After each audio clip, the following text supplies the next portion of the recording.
when we gather in circle, if we might say in the middle of the circle is something called truth, something called a bigger picture, we can only see a little bit of it, but when we listen to each other, maybe we will see and hear and come to a recognition of a slightly fuller picture, and some of our blind spots can be illumined, and we can help each other move forwards in a way that is actually more true, because it's more in keeping with the roundness and the magnificent roundness and wholeness of the womb of existence of Mother Divine.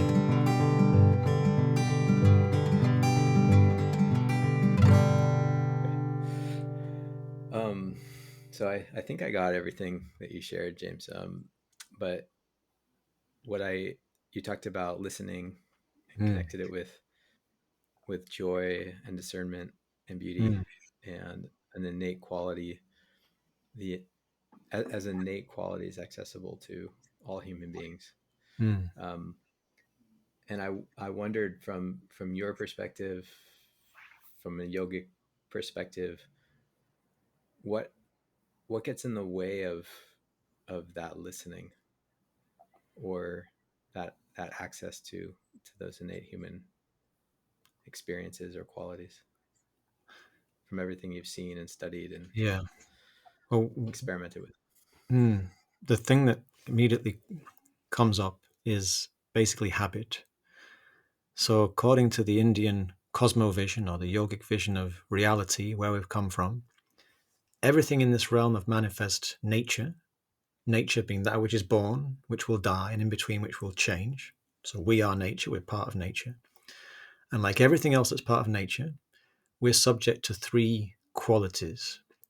They're called the gunas in Sanskrit: sattva, rajas, and tamas. So sat is from the verb to be, so it's the existence of a thing. It's pure essence, you might say.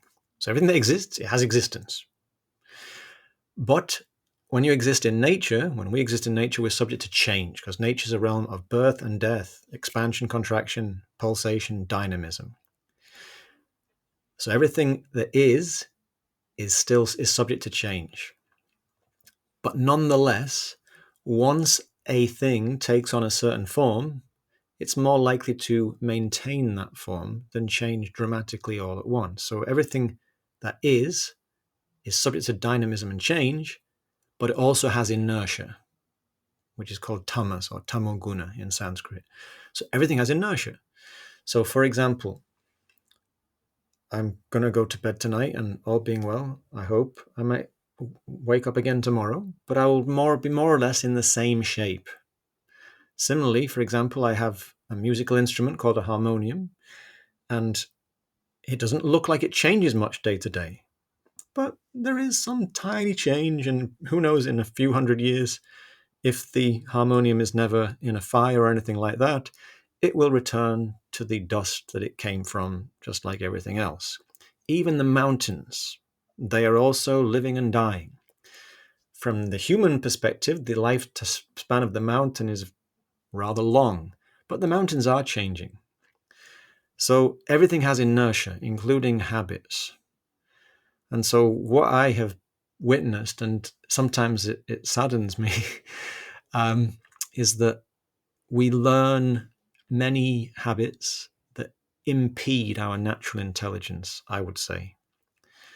So many people that I have met, and especially some of my very revered and respected elder teachers in India, talk about the way that conventional schooling kills intelligence or deadens intelligence and impedes the connectivity of so many of our natural human faculties. And this manifests in so many ways. So I'll give a couple of examples. So the first is, I don't know what, somebody listening, if you went to a school, maybe you graduated with some certificate, maybe not. But most schools, if we completed 10 plus years of schooling, we all left school, graduated, expert at sitting in a chair. And for young children, sitting in a chair is one of the most unnatural things imaginable. the child wants to move, because all that movement is so instrumentally powerful in the development of the brain, which is not just in their head, but which extends through the whole body, through the nervous system. I mean, I remember the torture it was being told, sit still. Like, yes, no, I don't want to sit still. I want to be running around. I want to be rolling around. I want to be, doing all sorts of different things. And so that's one way that the conventional schooling system starts to interfere with the development of our natural faculties. Then when we go to school, from my perception as somebody who's really, I've thought about learning a lot. I like learning, and I find that the conventional education system, one of the great tragedies, is that it operates within a very narrow bandwidth. So it appeals to certain intelligences, and other intelligences are completely ignored, or almost completely ignored. And along with that, there is the learning of, oh, I have to do this in order to fit in.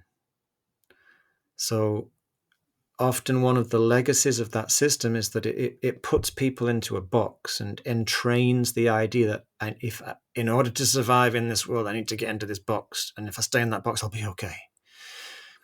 And so the conformity to what is perceived as the safety zone or the comfort zone becomes a habit, which is then scary to break, because breaking habits involves some type of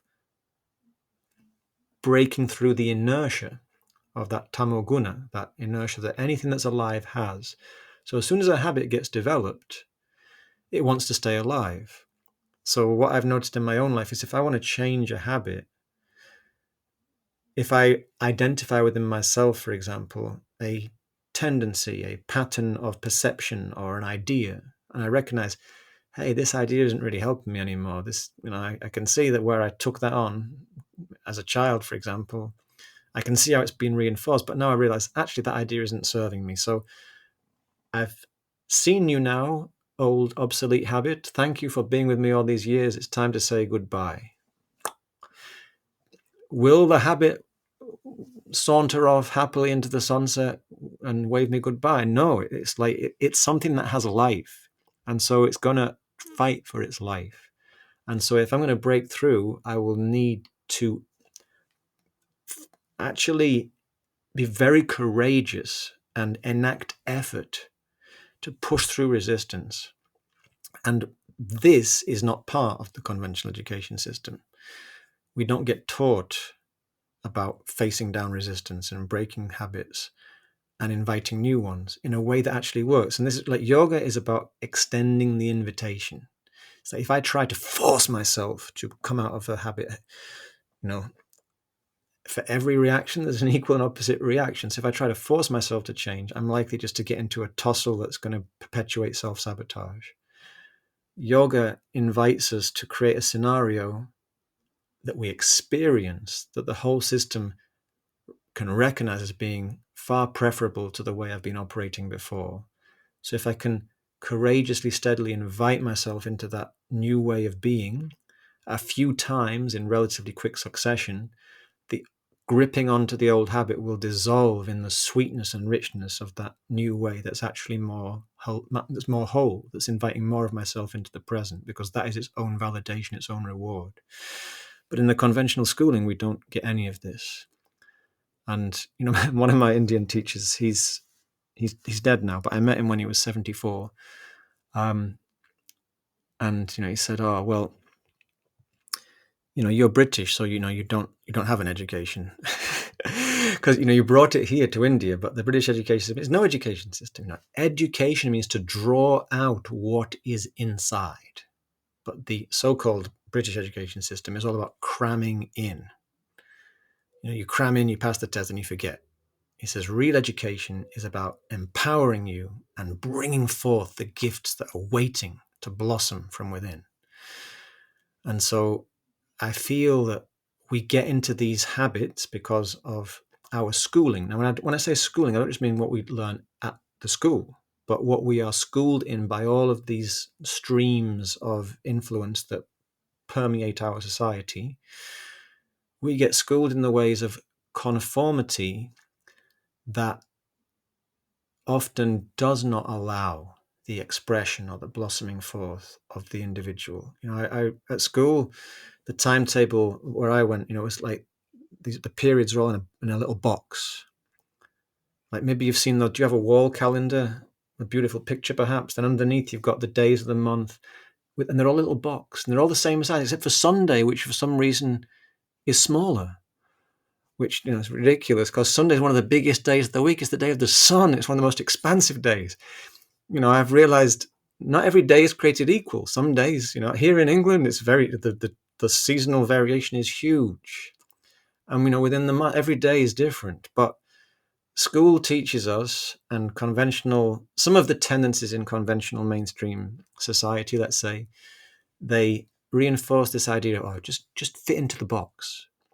But we are not machines. We are not boxes. We are rounded, idiosyncratic individuals. When I say rounded, I don't mean we're perfect circles. I mean we're all a unique shape, but it is not a shape that fits into a box dictated by some central power. And this is why yoga is a school of re-education or rehabilitation. It's a school for the rebel, you might say, the one who's going to muster the courage to face down the reality that I have allowed myself to adhere and get connected, joined to ideas that are actually impeding the expression of who I really am. So I've become yogaed, joined to limiting ideas. And so it's now up to me to break through those ideas in a non-violent way, to dissolve them by inviting myself into a way that allows the expression of more of myself. But when I do that, it is joyful. It does bring beauty, and it anneals me and fortifies me then to deal with the pain and the loss and the suffering of life a little bit more easily. Oh man, I got two things. One is a comment or a noticing, which is I feel like we went back to the beginning of your story Mm. and seeing the conformist system that you were in, and being one of the few or the only in your environment that was willing to break that. But I also think see it, like you could see what was happening. You arrived maybe with that gift, and you've been bringing it since then. And that's that gift of seeing and then liberating through that seeing is amazing and unique and courageous. Um, so yeah, again, Thank you awesome for to saying be that. beyond that, be on this planet with you. Um, the second one was like, so you mentioned yoga, and we also started by saying you're not like, I'm just thinking, okay, what would be the conformist contemporary 2022 version of when people hear that word yoga? What are they thinking of? It's probably not what you're thinking of. So what are you thinking of when you say the word yoga, when you're talking about yogic practices, yogic teaching, a yogic way of life? Like the active part of yoga, not the state, but the active part. What does that look like Yeah. for you in your mind? Yeah. So this is something that it's been a significant part of my work for many years now, because I've been teaching yoga since 2004. So almost 20 years.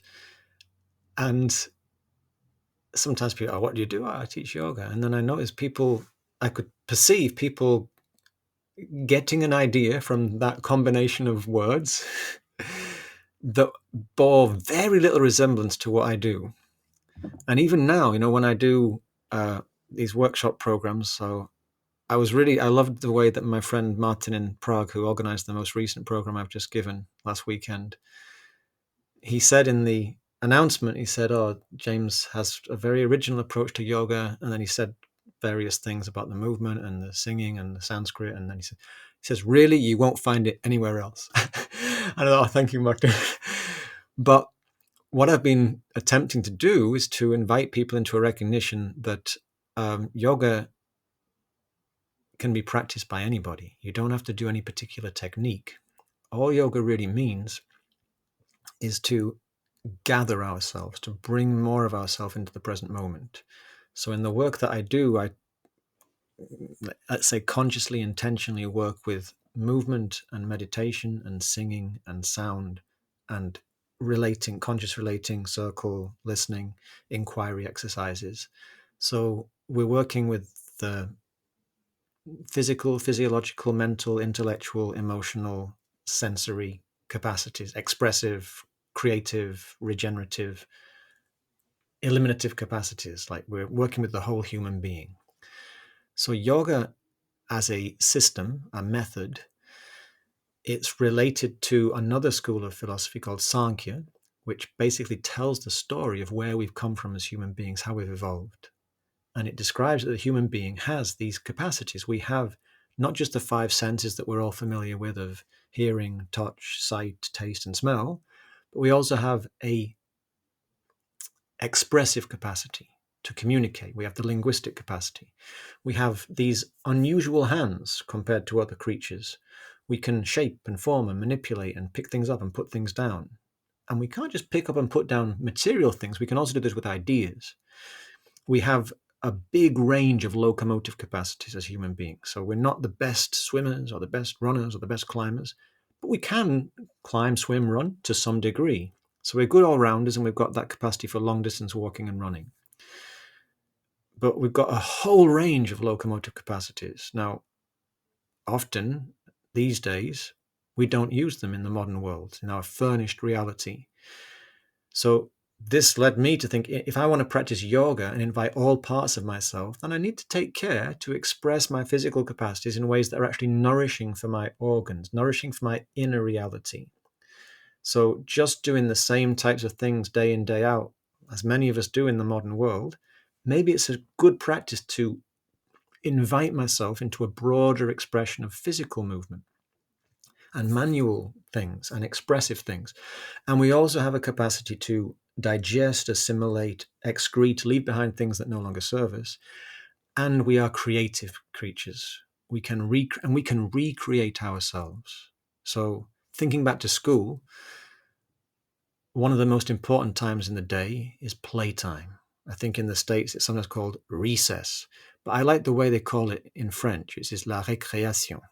It's the recreation time, because when we play, and humans have a great propensity for play, when we play, we do things that we might never have done before.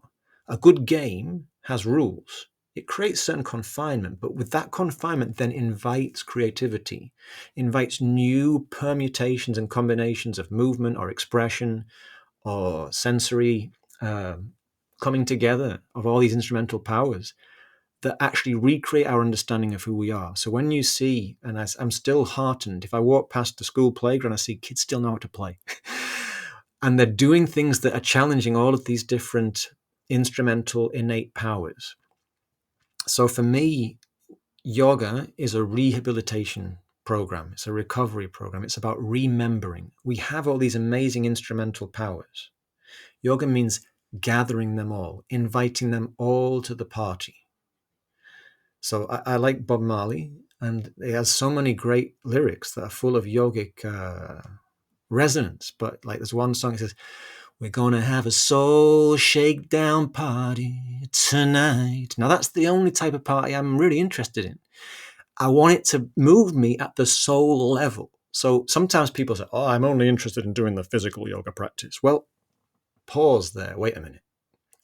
Hold on, wait a minute, Mr. Postman. You got me in the singing mood now. But like the physical capacity to move, to express, to pick things up, to pump up your body or to stretch your body, how is that enabled? It's because you are a spirit. You are a being that has inspiration and expiration. You are a breathing creature. And so you have spirit. You have soul. Those words might be mysterious, but you would not be breathing if you were just a physical material thing. So to me, there is no such thing as a just physical practice. There's no such thing as a just intellectual practice or a just emotional devotional practice.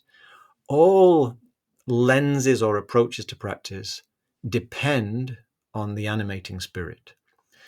So yoga practice really just means doing whatever I'm doing with all of myself as best as I can, making the sincere effort to invite a little bit more of myself to the party.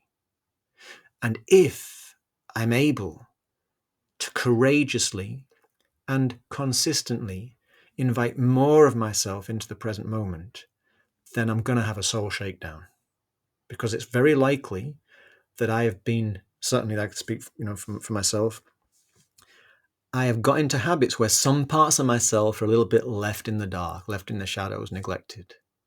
So when I make the effort to invite all the instrumental powers of my being, all my different shades and sides to come together and participate, it's going to shake me. It's going to invite new experiences. They will challenge the status quo. It can be a little bit intimidating, but once I've made the steps and had the experience of shaking through some transition and emerging on the other side a little bit more of the rounded, fuller version of myself, then I know this work is worth it.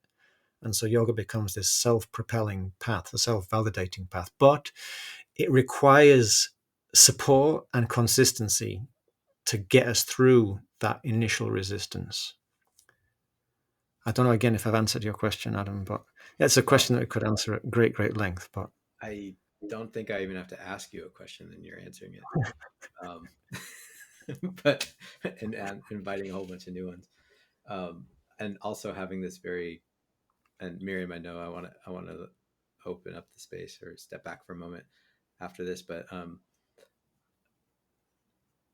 like I'm having a rhizomatic synchronistic experience.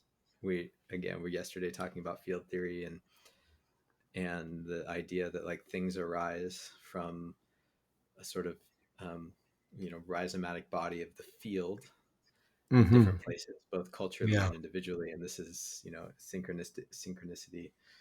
And there's a part of me which wonders if we just stole it from you accidentally.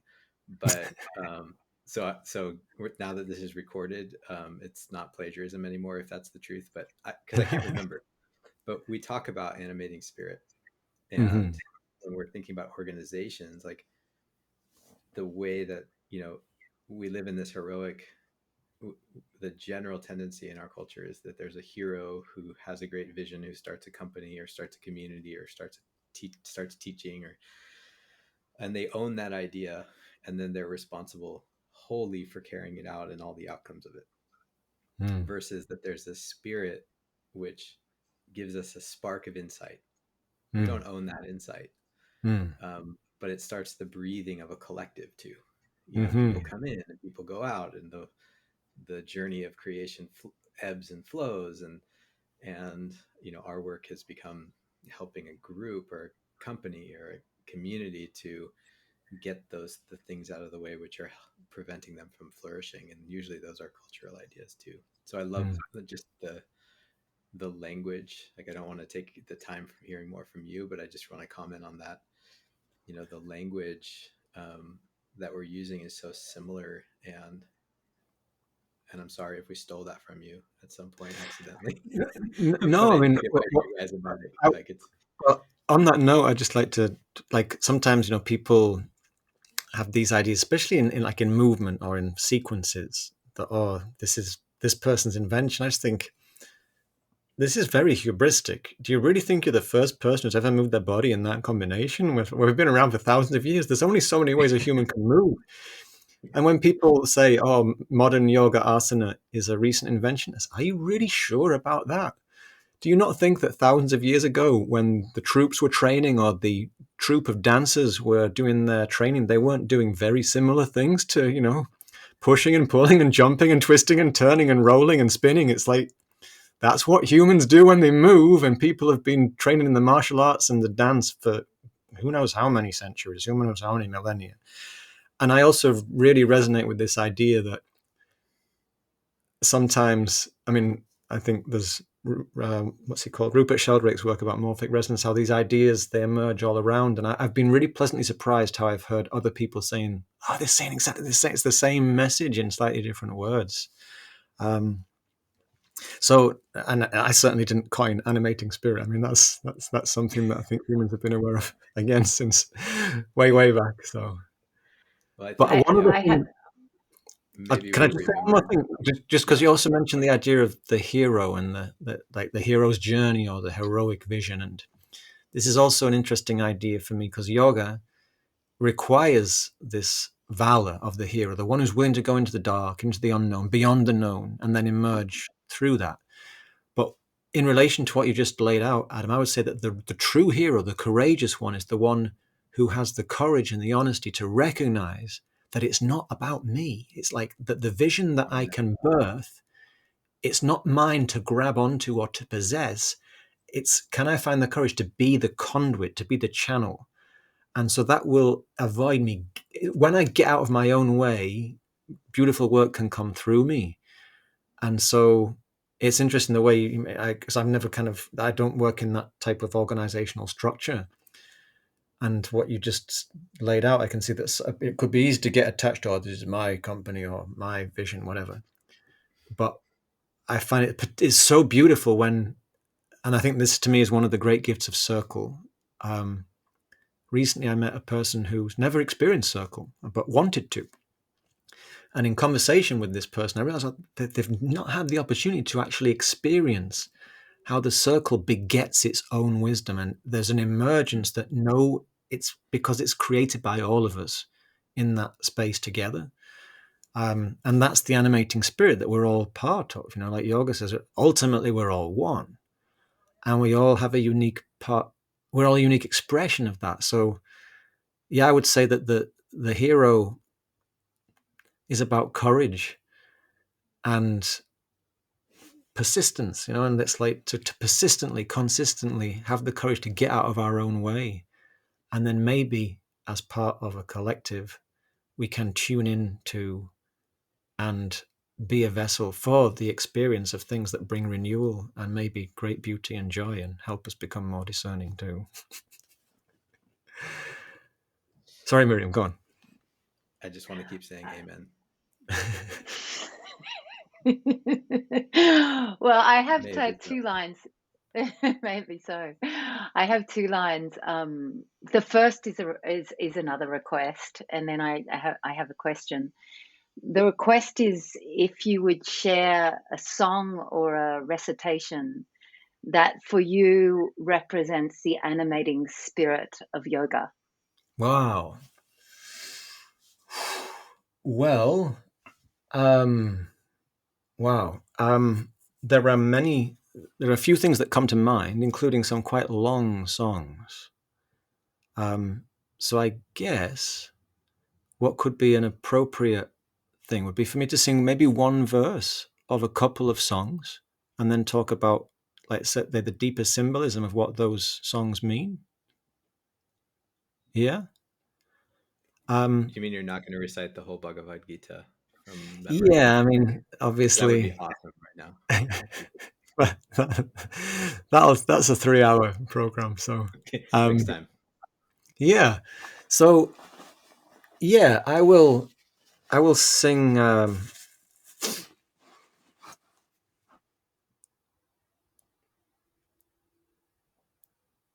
Okay, I've come to something that's simple. Hari Reva Jagat Jagadeva Hari Hari To Jagato Nahi Binamanu Ittiyas Yamatif Paramartagati Sanaro Babasa Gadamutarati Aravante Chidarasarupam Madhi Chidarasa Bodborarupam Batam Batam Barupam Syat No Batan Chinitaram Nasyat. So these two verses, it's actually very interesting because yesterday was the Havan celebration, the big celebration of the Mahasamadhi of the great Kashmiri master Swami Laxmanju, who was basically my teacher's teacher. And I learnt these verses the first time I went to Kashmir. And these two verses are added to the end of a 10-verse composition by the great Kashmiri master of the medieval period, Abhinavagupta. And that hymn is called the Bhairava Stava. So it's a hymn that's all about Bhairava, this form of Shiva. And Shiva means consciousness, totality. And so the Bhairava Stava is a distillation of Abhinavagupta's understanding of reality, according to this perspective of yoga or Kashmir Shaivism. And the story goes that Swami Vivekananda, who famously went to the World Parliament of Religions in Chicago in the 19th century and then floored everybody with his masterful exposition. The story is that he was a disciple, he was a student of Paramahansa Ramakrishna, this great saint. And Ramakrishna, at one point I don't know if this is really what happened, but this is the legend that I heard. At one point, Ramakrishna tells Vivekananda he needs to make a pilgrimage to Kashmir, and they're in Bengal. And this is in the 19th century, so he has to make his way from Bengal to Kashmir. So in and of itself, the journey is going to be one of initiation and all sorts of experiences along the way. Anyway, there are stories about what happens along the way too. But anyway, Vivekananda goes through various trials along the way, including at one point, he's there and he's very hungry and he's walking in a kind of more like a desert-like area where there's no food to forage, there's nobody around. And he's kind of like, turning to Mother Nature, Mother Divine, asking, can you give me something? And the story goes that she appears to him and says, of course I'll give you something. If you just stop denying me with all these teachings of, of non-duality and all the rest of it. And so this happens along the way. And then as he's approaching Srinagar in Kashmir, a wandering sadhu, a wandering sage, crosses his path and says, you need to go to the ashram of Swami Rama. And Vivekananda's like, where's that? He tells him where to go. And Vivekananda finds his way to the ashram of Swami Rama in Srinagar. And it happens to be a Sunday, and it happens to be satsang, and satsang's finishing, and the people are singing this Bhairava Stava.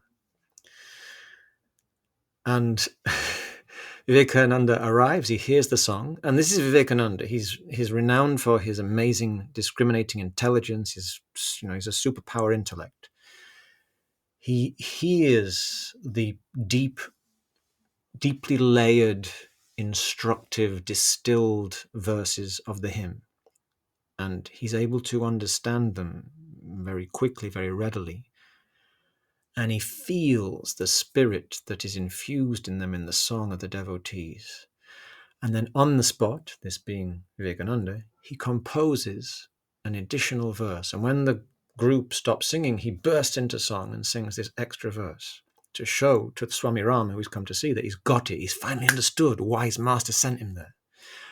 Harireva Jagat, Jagadeva Hari. So Hari means, it's a word for the Supreme Being. He says, Hari is only Jagat, all of this moving manifest existence. And all this moving manifesting existence is only the expression of that supreme underlying spirit or animating essence or God or conscience, whatever you want to call it. Harito Jagato Nahi Binnam Anu. There is not one anu, there's not one atom, one iota of difference between all of this manifest reality and that supreme consciousness. Iti yasyamatihi paramartagati. The one who comes to this understanding and really stands in that embodied understanding. This is not a theoretical, mental, intellectual grasping. This is a total cell-deep, resonant recognition of this understanding.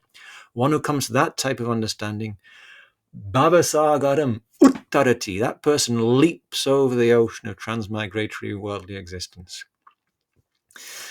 And then Swami Rama, pleased with the new arrival's understanding, being Swami Rama, on the spot, adds another verse. And he says, Aravante chidarasa rupam. Yes, so this ocean of transmigratory worldly existence just spoken about. Yes, Aravante chidarasa rupam. At the beginning and at the end, before this time of manifestation, it's just pure consciousness. It's just the essence of consciousness.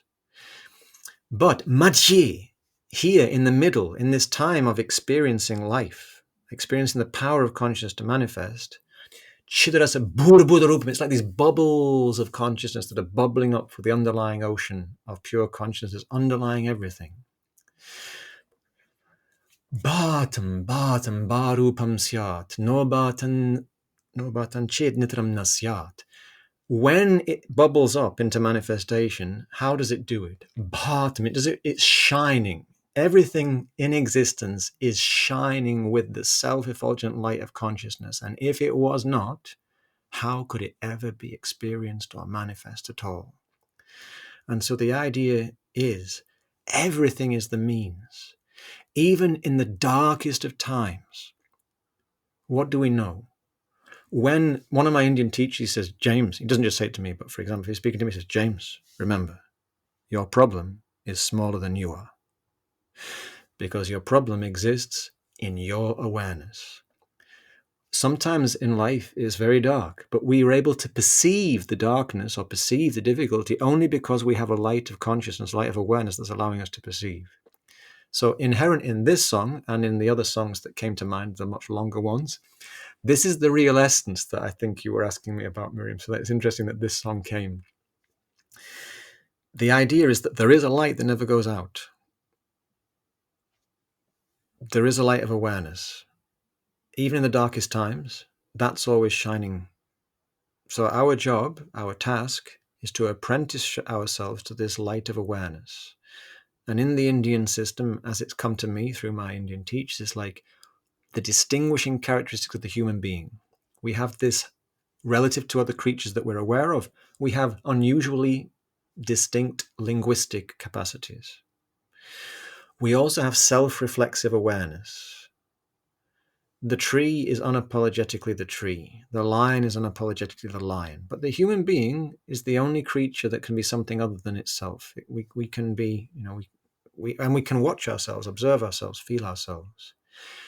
And the third differentiating characteristic of the human being is conscience. In recent years, compared to when I'm a child of the 20th century. In the 20th century and in the last 20 years, I noticed the word consciousness is talked about a lot more these days, but people don't talk about conscience so much, and that's the problem. Because conscience is the pilot, the pilot light that can guide us home to the fuller expression of our real conscious potential. Conscience is what there is a voice inside. It's more than a voice, but there is a sense inside. There is this guidance. There is this intelligence, this subtle internal discernment. And this is what we can sometimes get severed from in childhood. It happens, For example, at school, there are only certain times the child's allowed to go to the toilet, for example. Or the child gets home from school and is starving, and the parent or the elder or whoever it might be said, no, don't eat now. You'll spoil your appetite. And the adult has forgotten what it's like to be 7 years old. When you've got a 7-year-old metabolism, you have the biscuit or the fruit now, and it'll be completely incinerated in 5 minutes. You're 7 years old. And so there's this suppression of the natural intelligences by the elders who are starting to shape and condition us. And this happens in thousands of ways. By the time we're 10 years old, the child wants to run naked outside, and the parents say, no, you can't do that. Or the child wants to roll around in the grass. Don't do that, I'm just giving, there's so many examples one could give, but by the time we're 10, probably thousands of times, our natural intelligence has been overridden by the parental or the societal forces. And so our connection to conscience and to this deep intuitive intelligence gets interfered with. And so yoga is about rehabilitating the connection to that in a way that also helps us function as a cohesive part of a society.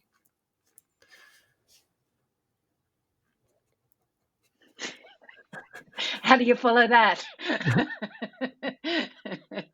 Well, Maybe talking about take society is like talking The about light of awareness. to absorb that.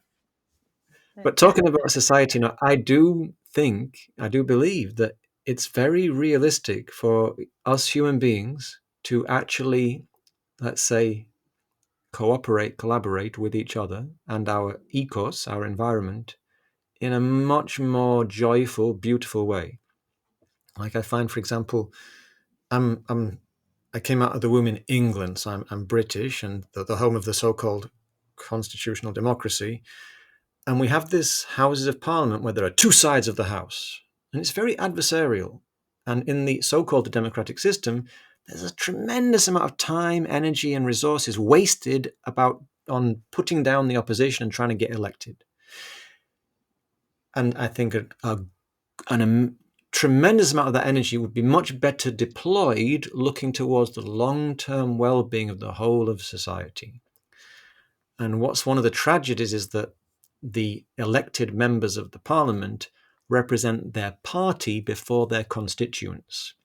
So I would love to, I think a model of democracy that was more like a circle is possible. I think we have this capacity as human beings. Yeah. It requires listening. It requires heroic courage to go against the long-established norms, to do the work of going through the resistance. It will involve suffering. It will involve giving things up, but it will be its own reward because we can experience the benefit of greater cohesion. But this greater cohesion is not one that is enforced by some central governing idea. It's what emerges when we actually all listen to each other as stakeholders. I believe such a thing is possible. So it's like the kind of the opposite of the top-down approach, but it's like more participative democracy. And for me, this is another thing about yoga, the programs that I share. It's one of the things I'm really aiming to do. And I'm really excited about this music project I'm going to be involved in very soon. I feel as a species, we've become unnaturally passive. So this last weekend in Prague, my friend Martin, who was hosting, he's got a wonderful sense of humor. And we had a lot of laughter during the weekend intensive. And so, and Martin, one time, one of the participants brought some lovely Guatemalan cacao to the last session. So we started with some cacao together, and Martin, as host, had a huge cup. And he was really in a great mood, and we were singing. And he said, "Oh, I'm sorry if it was too much." And I said, No, man, it's not too much. I love your sense of humor. And everybody was so joyful. And it reminds us all that in order to feel that, that soul-shaking laughter, I don't need to pay a subscription to watch the Netflix comedy channel. We can create it ourselves. I don't need to spend hundreds of pounds to go and see the Grammy award-winning musician. Maybe if I do go, I'll have a wonderful evening. It's nothing that can be fantastic to go and see the virtuoso performers. But we can also create our own entertainment. And I feel that when we come together and we move and we sing and we dance and we listen to each other, and we can tell funny stories, we have humor inside us, we have pathos inside us, we have all these beautiful expressions. In the Indian system, there's this view of the Indian system of aesthetics that we have inherent within us, these moods, these flavors, which is what makes drama its own captivating thing. It's just the representation of the drama of what it means to be a human being. So we all carry it. So I'm really for yoga is not a spectator sport. It's about being actively participant in the dance drama of life. And in order to dance, we have to give to the dance and we have to receive from it. It's not about dominating. It's not about dictating. Rather, it's about listening and participating. So this is where I feel this is the cross, the intersection. The cross is a great symbol of yoga. It's the place where the seeming pairs of opposites meet and draw at each other's complementary potential. And so I feel like when I encountered the work of circle and counsel and listening, this is what, to me, where it's like, this is yoga. It's like we've got two eyes. There's always more we cannot see than we can. And we see duality of our preferences, but when we gather in circle, if we might say in the middle of the circle is something called truth, something called a bigger picture, we can only each see a little bit of it. But when we listen to each other, maybe we will see and hear and come to a recognition of a slightly fuller picture, and then a slightly fuller picture.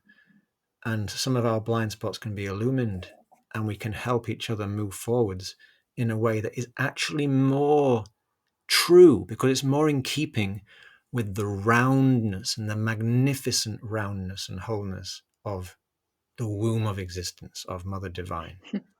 I would, that's the language that resonates for me. But some people might I was say, "You're gone."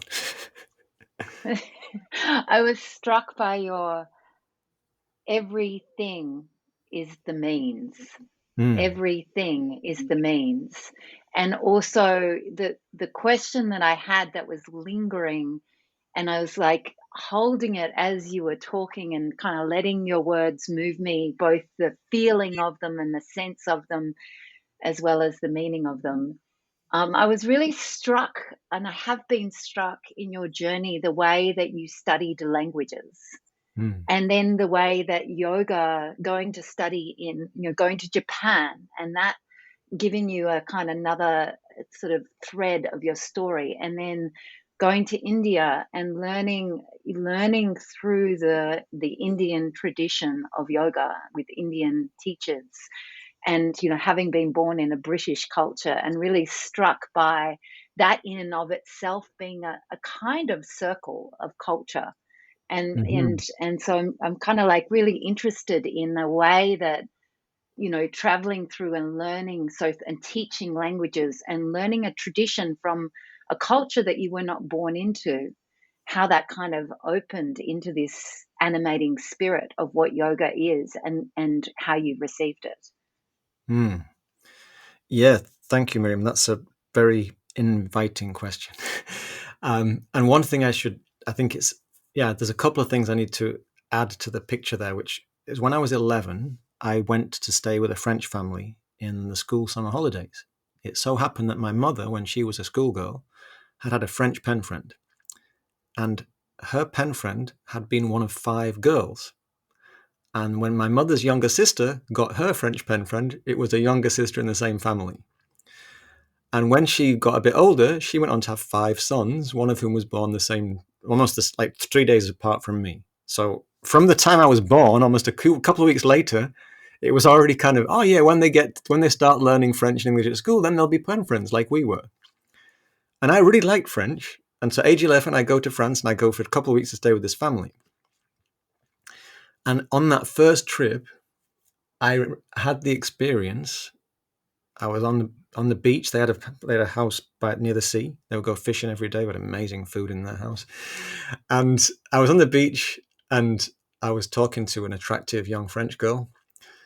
And I was having the experience, oh, wow, this language is a different lens on reality. I'm able to express myself in a different way than in English.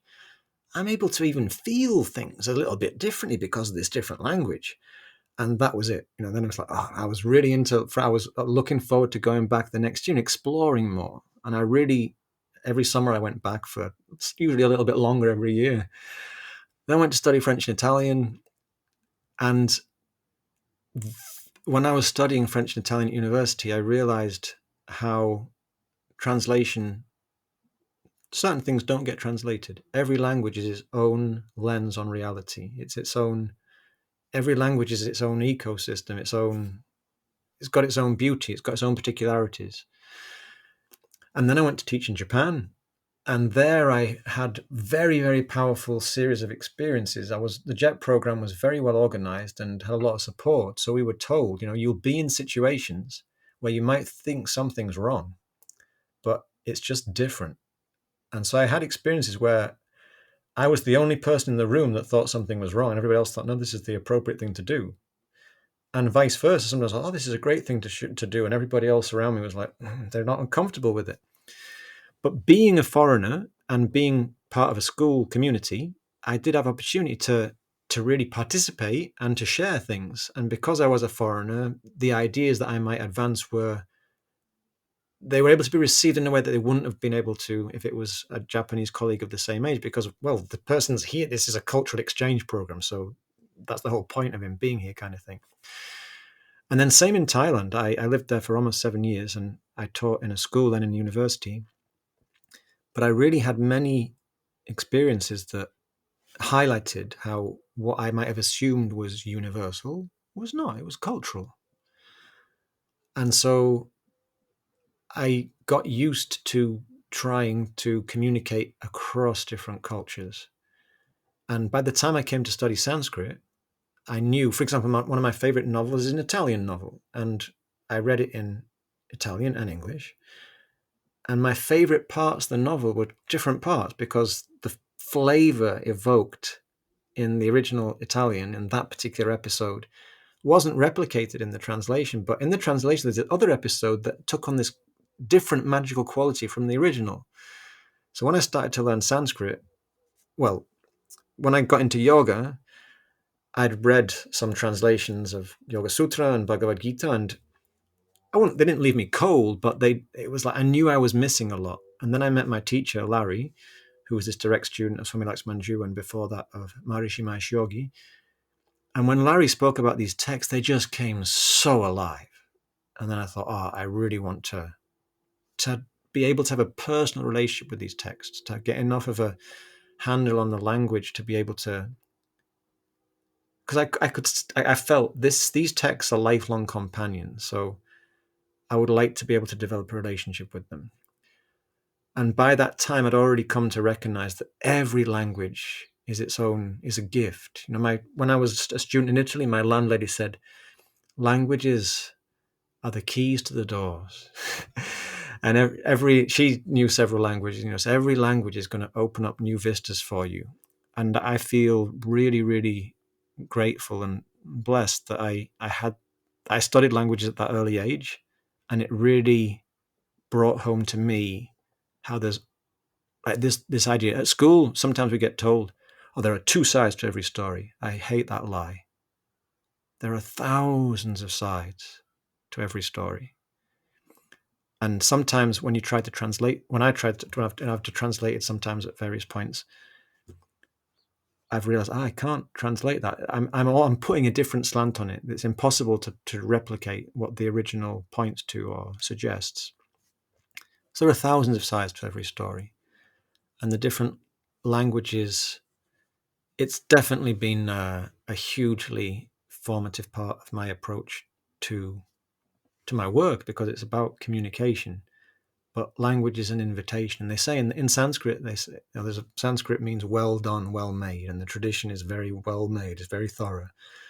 And they say in the realm of language, the realm of poetry, for example, third class poetry is all about the surface level of the poems.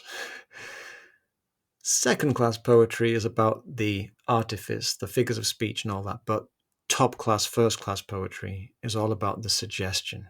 It's all in the suggested level of the words. So in my work, I try to speak clearly. But what I'm really aiming to do is to suggest and invoke and invite an experience, because I've seen many times, I can say something and it can land in many different ways with many different listeners. But the more I'm able to speak from the energy I'm trying to share, the better the chance that it might actually land in the way that it's intended.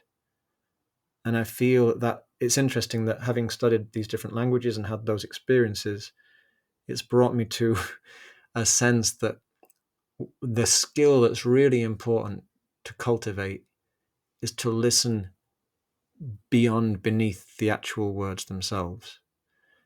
As I find it very tragic that some of the people who are kind of fighting or disagreeing in the world today, I think actually the vast majority of what they really want has got a lot in common.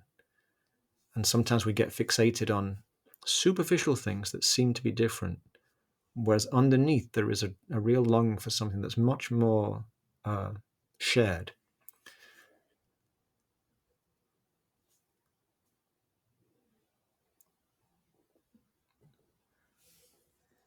So one of the things that as we get to the end of the time today, which has gone extremely fast, so I hope that we can do this again, or try something. I know that we've talked about doing something together in the future. Yeah.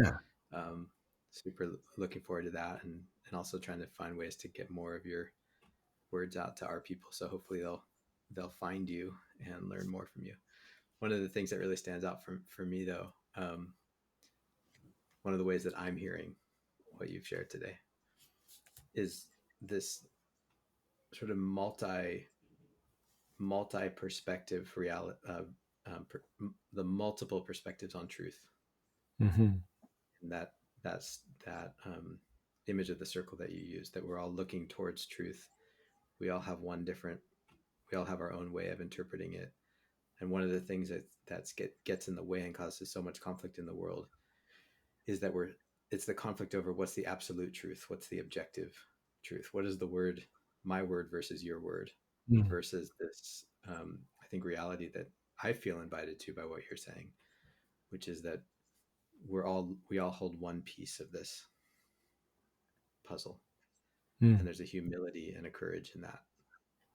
um, it was kind of summed up too in one thing you said, where you were telling the story of a legend. You were telling the legend of where the recitation, the song that you Mm. sang in the middle of the podcast. And he said, I don't know if this really happened, Mm. but I felt like I wanted to ask you at that moment, like, why does that matter or not matter? Right? Like Yeah, it's it, it's that gone. I'm version sorry. of reality, which can be so real and is like not true, or so true and not Yeah. real. I'm not sure which one. Um, which I feel invited to by all that you've shared today, which is magical. Thank you. Yeah, I mean, for me, that's the power of myth. You know, the myth, or in Sanskrit, there's this beautiful word, Purana, and Pura means long ago. Amongst its many Sanskrit words have many meanings, but Purana, it means that which is perennially true, perennially valid. It refers to the whole body of myth and symbol. But Purana, I would say, for example, the first Purana of my life, or one of them, was the Star Wars trilogy, the original one. It's set a long time ago in a galaxy far, far away. In other words, it's set once upon a time in the ever new now. And it's a story of the journey of a human being trying to do his best, or several human beings trying to do their best. And it speaks of things that are perennially relevant. And so we find this throughout literature and scripture from every part of the world and through the ages. Like Hamlet, I would say Hamlet is a Purana. Why do people keep wanting to watch it and study it and read it? Because it speaks to us across the ages, across time. This is a Purana. So it's true with a capital T. I remember when I studied Hamlet at school, I was me and my friend said, it's just dripping with truth. You know, every line is dripping with truth. And I feel the same all these years later. It's full of instruction and invitation into what it means to be a human being. And whether there was a a prince of Denmark whose father was murdered by his uncle, all the rest of it, there is truth in that. And I pointed out sometimes, like I pointed this out in relation to there's a person who speaks a lot in the world today. And I say, sometimes when I'm watching this person speak, I can tell with the sound of that he's speaking the truth. And sometimes when I watch, and I gave the example of sometimes newscasters or politicians, watch them with the sound down, I can tell they're lying. They're not speaking the truth. They're speaking something that is obfuscating. They're telling us, they're perpetuating a narrative. They're not speaking from any place of real authenticity. And sometimes some people don't like this person, but I say sometimes you see this person is speaking an authentic truth. You can feel it, you can see it. And I think that's something that we can really cultivate when we practice listening together, is really speaking from that place. And that's one of the many reasons I really value and aim to practice regularly, the practice of circle and counsel.